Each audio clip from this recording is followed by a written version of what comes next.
Hello, welcome back to another one of our deep dive sessions to the planning documents for the Universal Studios SDO application. Now, this is quite a momentous episode because we are wrapping up section 1 of this batch of documents. Now, section 1, lots of maps, lots of intro, quite a lot of repetition of some of the same sorts of things, which we've eliminated, and we've just picked out some of the best bits. So we are going to be covering in this episode documents 1.13.0, 1.14.0, 1.15.0, and 1.16.0. If you like maps, you're going to love this. If you're new here, my name's Lawrence. I run University Bedford. We do construction updates. We do deep dives like this. And on Thursdays at 7 p.m. we have, honestly, it's a highlight of the week. We have University Bedford Live, which is a great opportunity. We have guests, we have Rope Showdown, we have Doozy Thesaurus, we have updates from the site, we have the it's very high paced. It's only 1 hour of your time, and it's 1 hour that you're going to put in your calendar for every week because it is, honestly, if I even I say so myself, it's fantastic. Anyway, before we get to down that garden path, I think we should jump into today's documents. So we've got 4 today, but they're 4 snappy ones. All right, so let's kick it off. Number 1 is report reference 1.13.0, which is the parameter plan, core zone transport hub plan. How are people going to get to a theme park? Basically, right? Let's have a look. Nice. A nice, easy legend for us today. You know that in some of these documents, we've had a lot of referencing back to the legend, but this one, nice and easy. If it's pink, it's the core zone transport hub. Right.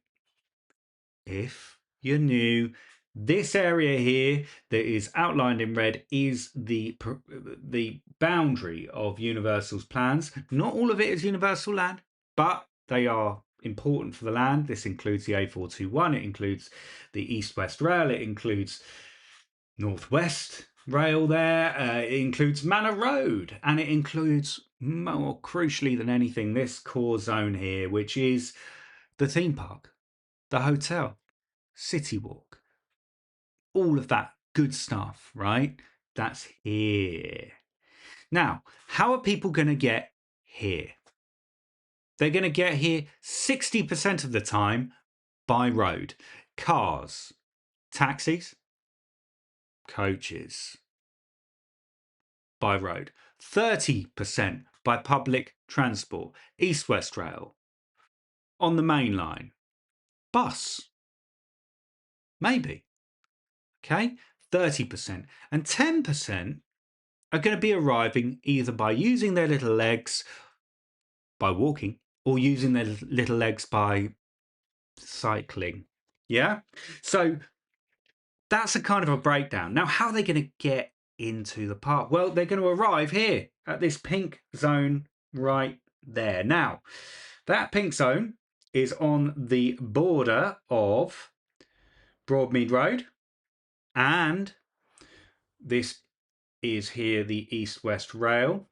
This area here has been put aside for the A421 slip road and maybe something else. You're going to have to wait for that in the video because we do find out what else could be going in here. That's the A421, the dual carriageway that links the M1 and the A1. So here we're going to see a transport hub. What is a transport hub? We're going to find the details out in a future video. But essentially, that's going to be where it's going to be kind of the point, the node where all of these varieties of transport into the site congregate so you can go in and have a nice day. All right. So that is quite a simple one for us to unpack. Now, this is the parameter plan, utility compound plan. Now, utilities. I know you're thinking, I know what I want to do. with my time, I'm going to tune into a video and we're going to talk about sewage and we're going to talk about water and electricity and gas. But you know what? Without those things, nothing good happens. Without them, we have a very sorry existence.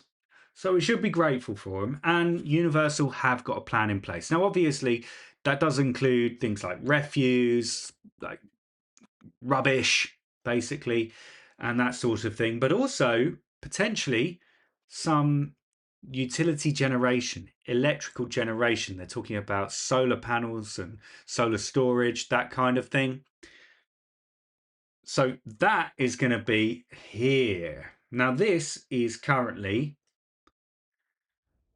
Manor Road here. This is that concrete slab. The bit where on the news everyone's like, Universal Studios are building a theme park here. No, they're not. Not there. That's going to be basically the beating heart that makes the whole thing work. That's going to be where you've got all your maintenance based. You're going to have all of the utilities, your electricity supply, your gas contingency. All of these sorts of things are going to be there. It's crucial. So it ain't going to be the theme park. It's going to be a thing that the theme park couldn't live without. Okay? That's going to be there. The concrete slab, the old brickworks, that's going to be there. Utilities. All right. Wow, we're being efficient today. Right. Report 1.15.0 is the parameter plan East West Rail Safeguarded Land Plan. Now, East West Rail have yet to submit a plan for their development separate to Universal, which takes into consideration Universal. Okay. So what Universal have done, which is, I think, quite considerate, is they have made it easy for East West Rail to modify their plans. And here's how. Now, we've got lovely, straightforward legend as well. We have these kind of this purple and white stripes. This is area that Universal have said, look, East West Rail, if you decide that you want to build a station right on our doorstep, we're going to sort you out with a bit of land just for that. Now, if you remember from a previous video, if you haven't watched it, you want to see the episode just before this, where we looked at the slip road. Now, the slip road is going to come off the A421 here, and it's going to go through here. It's going to thread the needle. Now, on the map which showed the proposed road network, it looked like it was just going to come in here, and there was kind of this big gap over here. What are they going to do with that?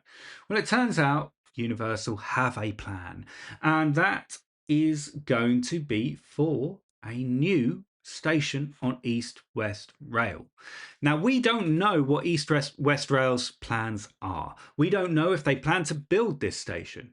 It probably would be a very sensible commercial decision for them to make, but we don't know that they will. And if they do decide to, I don't know what that means either for Kempston Hardwick Station, which is one of the quietest stations in the country, just up here, or Stuartby Station, which is a lot more popular. That's one that we're going to have to see play out for the East West Rail proposal, which we will cover here on the channel. So it's relevant, so we'll cover it. So stay tuned for that. But effectively, there is actually a plan for East West Rail, and there is a plan for that land. Right. Now, document 1.16.0. Here we go. Okay, so proposed operative, I said that weird, operative and controlling documents. Okay, this sounds like it's going to be a fun document. Right. Okay, so basically this is saying, sometimes when you read Okay, do you remember being at school and they would kind of be teaching you kind of how to write an essay? Let's say, right, okay, introduction. You want to be setting the scene. You want to be maybe kind of pulling in a couple of key points. Then you want to, flesh it out in the main body. And then at the end, you want your conclusion. You want to wrap it up and put a little bow on it and say, this is what this bit's been about. Okay? That's what this is. Okay? That's what this is. It gives us a little bit of an indication as to like what documents mean what, but we already know that because we've covered them in this little series. And that's it, really. It's given us the site location plan, the primary access plan, the zonal plan, the parameter plan, ERC land use. We've covered all of this. Now, there are some bits here which we've not yet covered. You might notice from 3 through to 8, these numbers here begin with 4s or 6s. We've covered all of the 1s now. All of the 1s, but we've still got the 2s, the 3s, the 4s, the 5s, the 6s to go. So, with the 1s all complete, let's wrap it. Let's wrap that one. Okay, come back for number 2 because honestly, we've covered now the summaries, we've covered the introduction, we've covered the little aperitif, the little wet your whistle before you have a good time. We're about to get into the good stuff. So if you haven't already, subscribe now. Thank you so much for being here, and I will see you very soon.